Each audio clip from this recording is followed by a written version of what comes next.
kita selalu menjustis kan, jangan-jangan memang dirinya yang mau, jangan-jangan memang dirinya yang merayu. Karena sekarang sudah terjadi, maka dia punya alibi bahwa si kekasih ini dan itu gitu.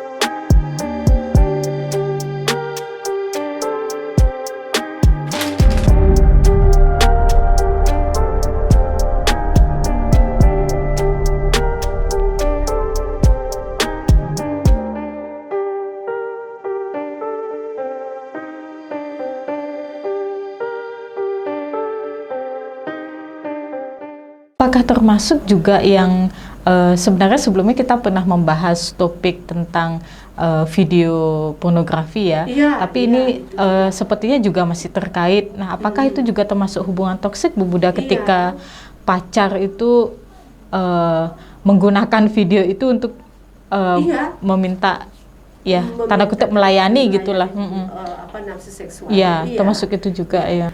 Jadi sebenarnya kalau kita berbicara apakah itu kemudian bisa dilaporkan, Bu Budo, apakah itu nanti dikenai pidana, saya kan hanya baru sebatas pacaran, masa sih bisa nanti kemudian itu dilaporkan gitu bahasanya, karena bagi mereka berpikirnya adalah itu bukan KDRT, di mana karena ada perlindungan undang-undang PKDRT yang sudah secara rigid memuatkan begitu bahasanya.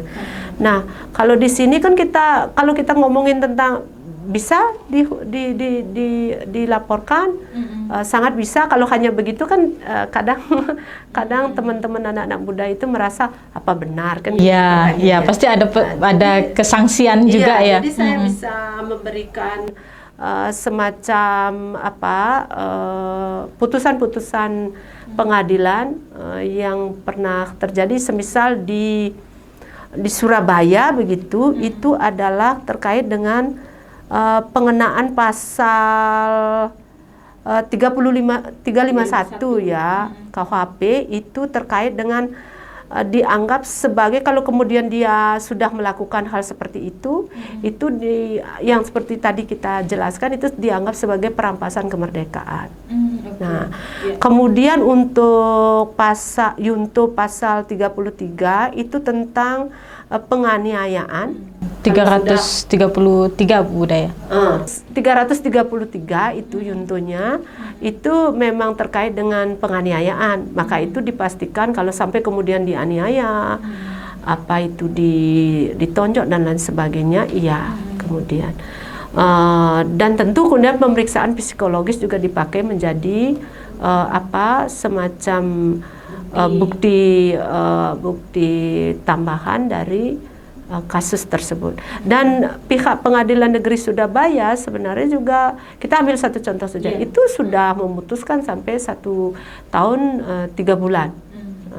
Nah, hukuman penjaranya. Jadi kan kita tidak mengada-ngada apa boleh apa tidak, pertanyaan kan selalu begitu gitu. Jadi kalau apakah bisa ya dalam kondisi saya hanya pacaran, terus apa nanti menjadikan buktinya Bu Budo, bisa tidak itu, karena kemudian saya memang tidak berani karena takutnya malah tidak ada hukum yang bisa menjerat pelaku gitu. Ya, itu. Kalau terkait dengan kekerasan seksual sebenarnya juga sudah gitu. Ini memang dianggap sebagai putusan hakim yang bagus lah dari Pengadilan Negeri Bengkulu itu pernah memutuskan kemudian sampai 12 tahun penjara bagi seorang pacar yang kemudian janji kawin tetapi diingkari. Itu dia memakai semacam pembuktian terkait dengan bujuk rayu itu. Itu jadi sudah ada itu. Oke, berarti bisa budaya misalnya ini sepasang kekasih gitu, di awalnya dijanjikan gitu, oke aku akan menikah ya, kalau hamil aku akan siap untuk kawin dengan kamu. Iya, Tapi ternyata ketika laki-laki itu mengingkari, Iya. itu bisa dituntut Iya, juga. Iya. Kalau orang Hindu Bali dengan Hindu itu memakai, bisa juga tambahannya adalah Lokika Sagragaha itu di kitab Adigamo itu sudah juga tercantum ya, terkait dengan orang menjanjikan kemudian mengingkarinya. Seperti itu. Oke. Dan itu hukumannya yang contoh kasus yang di Bengkulu sampai 12 tahun ya? Iya, Oke. untuk kekerasan seksual Iya. itu. Iya.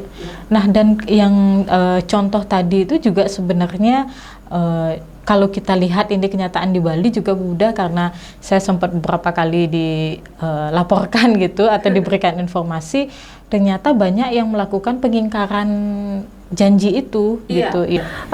Karena mereka itu mengatakan kan begini, takutnya saya begitu nanti dianggap suka sama suka, kan tidak ada hukumnya Itu juga gitu. pertimbangannya. Iya. Dan kemudian apalagi dalam unsur pacaran, jelas dong saya menginginkannya, begitu kan pasti. Sebagai seorang awam kadang-kadang juga kita selalu menjustis kan, jangan-jangan memang dirinya yang mau, jangan-jangan memang dirinya yang merayu. Karena sekarang sudah terjadi, maka dia punya alibi bahwa si kekasih ini dan itu gitu. Seringkali dipersalahkan memang pihak perempuan untuk hal seperti ini gitu. Tapi kan kita dalam konteks ini kalau kemudian tidak berani melaporkan padahal kita sudah menjadi korban, itu kan tidak juga boleh dibenarkan begitu. Ya, jadi harus berani untuk melaporkan itu. Terbukti kalau dari putusan pengadilan yang sudah ada, itu kan benar-benar sudah bisa diputuskan. Jadi kita tidak pada konteks mengatakan bisa dipidanakan. Jadi mana buktinya? Apakah itu pernah terjadi putusan itu? Makanya kita cari referensi-referensi itu. Gitu. Ya. Jadi seperti itu, bahasa dari anak-anak muda biasanya tidak berani melaporkan karena bahasanya adalah saya takut untuk dilaporkan balik. Karena kan saya memang dulu saling mencintai. Kemudian saya juga ditonjok dan malulah kalau kemudian saya melaporkan begitu. Karena saya masih dalam konteks pacaran gitu. Seperti itu. Biasanya alasannya. Ya. Dan kalau yang terkait tadi pengingkaran janji itu, barangkali karena banyak yang belum tahu bahwa sebenarnya bisa dilaporkan walaupun dalam masih status pacaran itu ya, dan ujung-ujungnya karena yang perempuan atau korban ini hanya menerima gitu, kalau saya tidak diakui ya mau bagaimana lagi.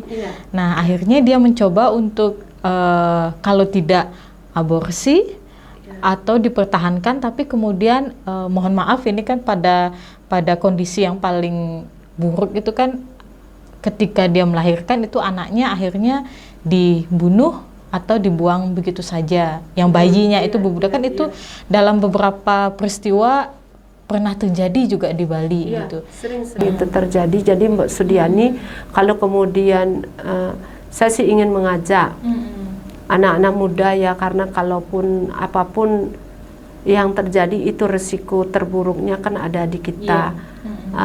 Terbayang nggak kalau kemudian jika kita dalam kondisi hamil, jika menggugurkan begitu, apakah kemudian nanti orang yang menggugurkan itu kita tepat?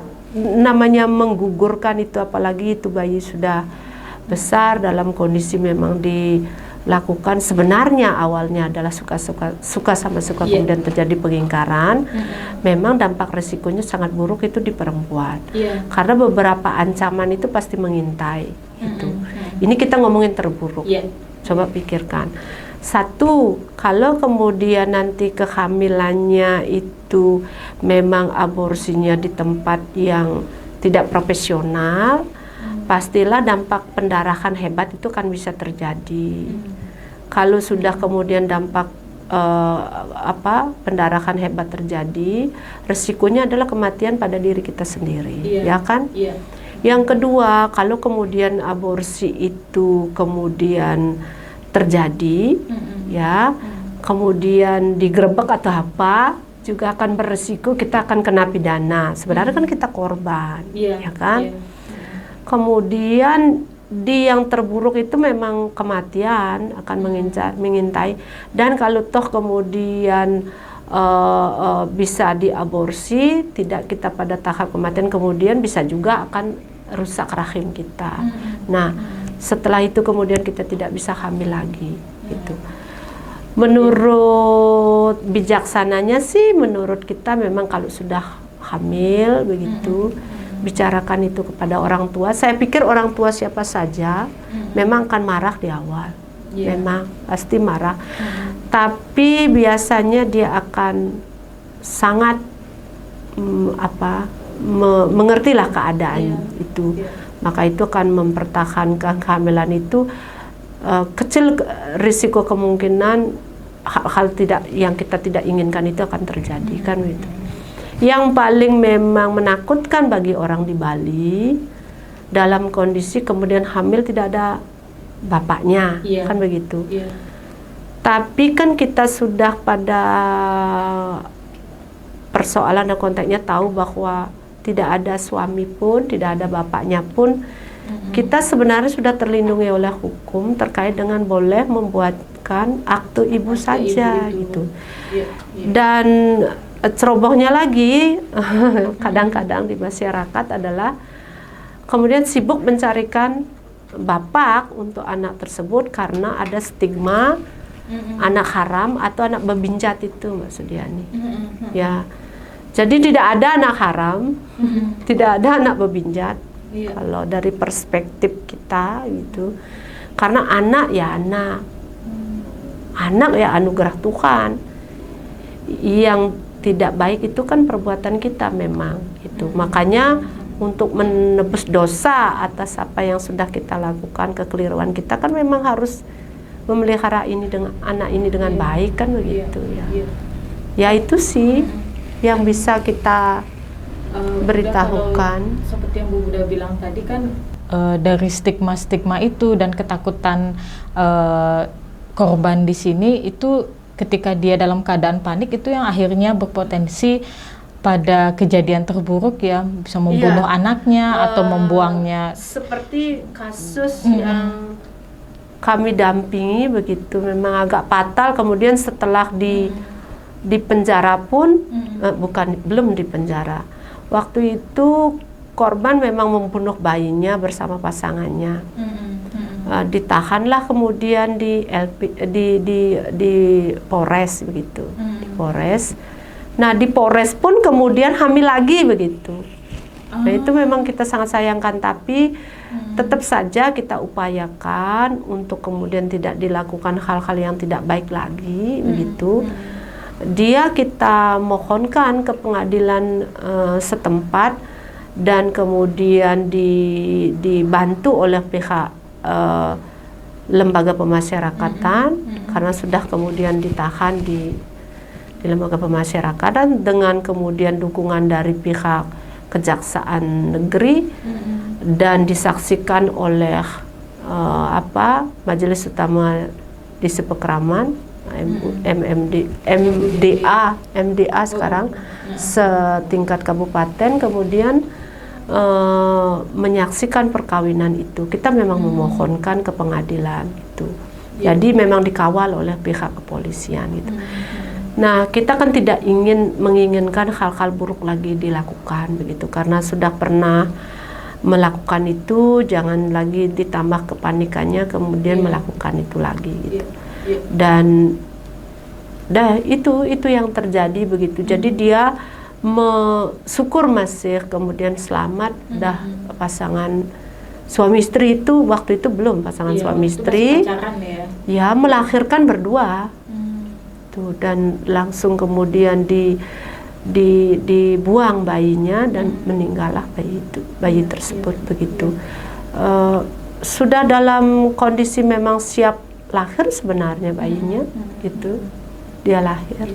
Jadi memang termasuk juga dari pandangannya Bu Buda, dalam kondisi paling buruk pun ya yang namanya itu sudah dilakukan berdua ya, sebisa mungkin jangan sampailah bayinya yang sudah dilahirkan itu sampai dibunuh lah seperti itu budaya, karena punya atensi untuk kemudian mencari solusi yang terbaik. Kalau kemudian berdebat kusir mengapa dia melakukan itu, ndak usah kita kemudian urus, dia memang sudah sangat bejat dan lain sebagainya. Tapi kan ada calon bayi, calon anak yang harus kita menjadi prioritas kita untuk melindungi. Maka gerak cepatnya kami waktu itu semasih dalam kondisi sidang begitu, kami temukan kemudian dia memang hamil, kemungkinan besar memang itu dilakukan hubungan seksualnya di waktu ditahan di Polres itu, di selnya Polres begitu, karena durasinya kan kami hitung begitu. Nah sebelum kemudian hal-hal yang tidak baik kemudian dilakukan, ya kami gerak cepat untuk memohonkan bersurat resmi ke pengadilan negeri, kemudian demusannya ke kejaksaan dan juga ke LP, bahkan juga memohon kepada majelis desa adat untuk kemudian mengawinkan pasangan ini untuk diresmikan secepat mungkin begitu. Jadi itu di surat kami masuk langsung diatensi waktu itu. Jadi anaknya selamat, sehat, sekarang sudah lahir dan masih diajak di lembaga pemasyarakatan. Seperti itu.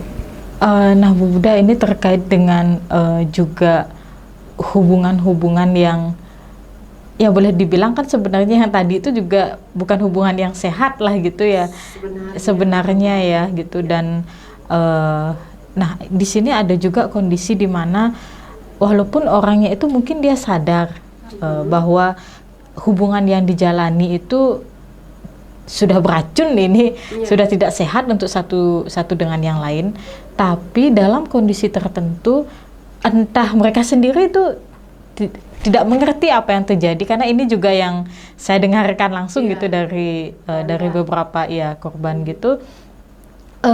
Mereka akhirnya tetap untuk memutuskan berada di hubungan itu walaupun dia tahu itu sakit gitu. Misalnya dia udah dipukul berulang kali atau dia sering dimaki gitu, tapi tidak ada keinginan untuk aku ingin memutus hubungan ini gitu. Nah, apakah di situ ada sesuatu yang karena ini justru dia menerimanya berulang-ulang kali,